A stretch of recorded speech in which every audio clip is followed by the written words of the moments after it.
Gue dapet cerita dari orang yang ngelihat langsung ya, ngelihat langsung orang yang kecelakaan, atau lebih tepatnya itu kecelakaan kereta api. Jadi ini tuh kecelakaan di rel kereta api ya. Gue dapet cerita ini tuh dari temen gue, bukan langsung orang yang lihat. Jadi orang yang lihat langsung itu cerita ke temen gue, terus temen gue cerita ke gue gitu ya. Akar akar informasinya seperti itu ya. Jadi kejadian ini tuh terjadi di Jawa Barat sekitar tahun 2014 ya. Tapi ceritanya itu tentang seorang cowok yang kita sebut saja namanya Tejo. Jadi mari yuk kita mulai ceritanya.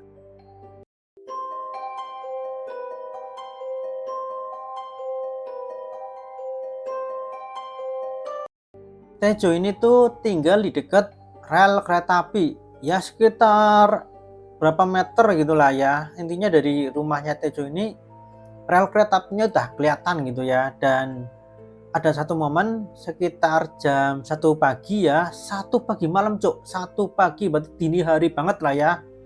Tejo itu baru pulang dari rumah saudaranya. Jadi saudaranya tuh ada yang baru meninggal. Jadi mereka ngadain pengajian gitulah. Dan kalau lewat jalan kampung itu tuh dia jalan kaki sekitar 1 jam. Tapi kalau dia motong lewat rel kereta api, dia tuh cuma jalan sekitar 15 menit doang ya. Karena Tejo udah ngantuk banget, jadi mikirnya ya biar cepet rumah ya, cepet ke rumah aja gitu loh. Akhirnya dia mutusin buat lewat rel kereta api. Soalnya kalau lewat jalan desa itu muter sekitar 1 jam, kelamaan gitu loh. Nah, Tejo tuh memang udah biasa lewat rel kereta api ini buat menuju rumahnya. Karena memang ya ketimbang muter kan ya. Tapi biasanya tuh dia tuh lewatnya cuma di siang atau sore hari. Nggak pernah lewat malam-malam, tengah malam lagi jam 1 malam.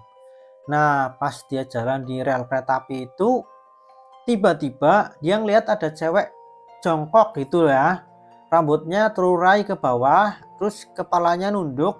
Terus Tejo mikir, oh mungkin ada warga lagi BAB gitu ya, lagi BAB atau buang air besar ya.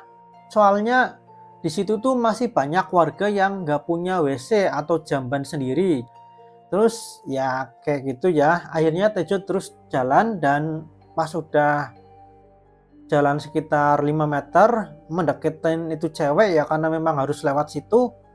Terus akhirnya dia nengok ke cewek itu, dan si cewek itu masih jongkok gitu loh. Yang lihat si cewek ini tuh eh, mukanya tuh udah rusak parah ya. Saat rambutnya agak terangkat, dia lihat mukanya tuh rusak parah, terus darah di mana-mana, matanya juga keluar, dan lebih parahnya lagi kakinya nggak ada satu buntung ya. Badannya cuma sampai kepala doang ya, nggak ada kaki yang satunya tuh nggak ada. Tapi bener-bener bikin Tejo ketakutan. Itu tuh bener-bener bikin Tejo tuh ketakutan. Dia langsung lari kenceng sampai akhirnya nyampe rumah ya. Terus dia baru ingat cewek itu tuh ternyata korban kecelakaan kereta api, dan kakinya memang putus. Dan Tejo inget-inget banget ya, inget banget waktu kecelakaan itu tuh dia tuh sempat lihat kejadiannya gitu loh. Nah, setelah kejadian itu tuh Tejo nggak bisa ngelupain setan cewek itu ya. Tapi besoknya dia tetap datang ke pengajian saudaranya. Dan pas perjalanan pulang, Tejo nggak terlalu takut, soalnya dia pas begitu sama adiknya, jadi dia ngerasa sedikit lebih aman lah. Terus mereka juga pulang sekitar jam 9 malam lah. Tejo juga sudah pamit sama saudaranya, nggak kayak kemarin. Soalnya kemarin itu kenapa sampai jam 1 malam, karena dia itu ternyata main dulu di situ loh, nggak langsung pulang. Jadi karena dia takut kejadian kembali, makanya langsung pulang bareng adiknya jam 9 malam. Akhirnya tibalah hari ketiga pengajian. Tejo mutusin buat ke rumah saudaranya tuh naik motor. Memang agak muter sih, karena harus lewat jalan desa sekitar 1 jam. Tapi Tejo mikir, daripada lewat rel kereta api dan ketemu sama setan itu lagi, mending muter aja deh.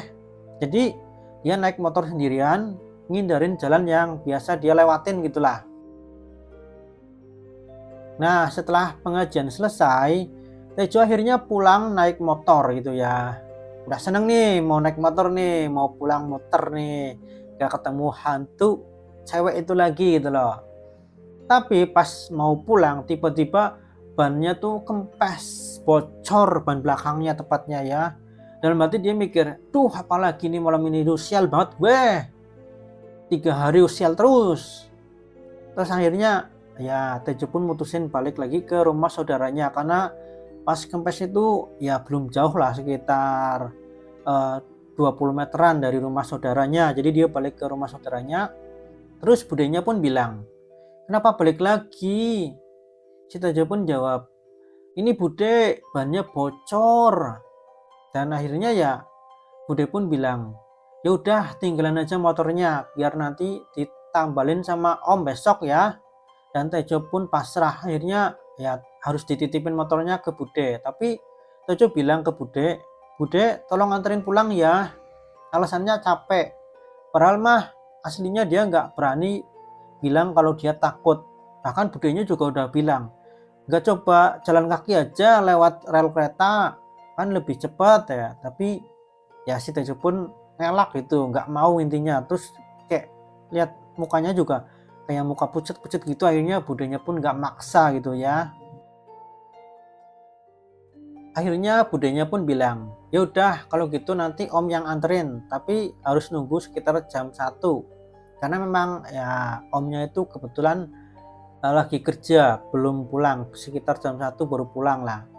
Akhirnya Tejo pun nungguin dan sampai akhirnya sekitar jam 1 omnya datang ya, dan omnya tuh bilang, udah kamu pulang naik motor om aja, nanti motor kamu yang om tambalin. Tejo langsung setuju, pulanglah naik motor pakai motornya omnya dia. Di perjalanan sampai rumah warga, dia harus lewatin lagi rel kereta api. Tapi cuma ini ya kayak sebatas nyebrang doang lah ya. Cuma ya walaupun cuma sebatas nyebrang doang kayak, tapi lewat terowongan sempit ya, dan cuma sekitar 1 meter lah tingginya. Terus akhirnya Tejo matiin motornya dan pas banget baru dia ngebelokin motornya ya, dia ngeliat lagi setan cewek itu duduk di sekitar jembatan rel. Mukanya rusak, rambutnya berantakan, dan kali ini dia ngeliat cewek itu nggak ada kakinya. Setan yang dia lihat 2 hari lalu ya, dan kemarin juga ya. Dia takut banget, langsung lari ninggalin motor itu dan balik lagi ke rumah saudaranya. Setibanya di rumahnya budenya, akhirnya budenya nanya itu, karena kelihatan takut banget si Tejo ya. Kamu kenapa Tejo? Terus akhirnya Tejo pun ceritain kejadian di sana itu loh, tentang hantu cewek. Dan akhirnya ya si omnya pun langsung ke tempat di mana Tejo ngeliat penampakan itu buat ambil motornya. Tapi pas sampai sana mereka bertiga nggak lihat apa-apa ya. Jadi emang ada bude, ada om, terus sama Tejo. Saat setan cewek itu yang Tejo lihat tadi itu hilang begitu aja. Jadi akhirnya Tejo pun disuruh nginep aja di rumah saudaranya biar nggak ketakutan. Jadi disuruh pulang besoknya aja gitu loh. Setelah kejadian itu, ternyata bukan cuma Tejo yang lihat setan cewek itu. Banyak juga tetangga juga yang lihat setan yang sama. Cewek yang nggak ada kakinya. Cerita ini itu akhirnya sampai ke keluarga korban dan mereka konfirmasi kalau si cewek itu meninggal bunuh diri ya. Rumah korban itu jauh banget dari rel. Jadi cewek itu emang sengaja datang ke rel, nabrakin dirinya, dan keluarga korban pun akhirnya ngadain pengajian di samping rel kereta api itu. Dan Tejo ikut ngedoain biar si cewek nggak ganggu lagi. Alhamdulillah setelah pengajian, teror hantu cewek itu selesai. Katanya korban bunuh diri itu biasanya cuma masalah dengan kehidupannya sendiri, dan kadang arwah mereka nggak tenang. Kenapa? Ya bisa jadi karena memang ada permasalahan hidup yang belum selesai, atau memang cara bunuh dirinya yang terlalu gak manusiawi atau menjadi terlalu mengenaskan gitu loh matinya ya, atau nggak wajar gitu ya.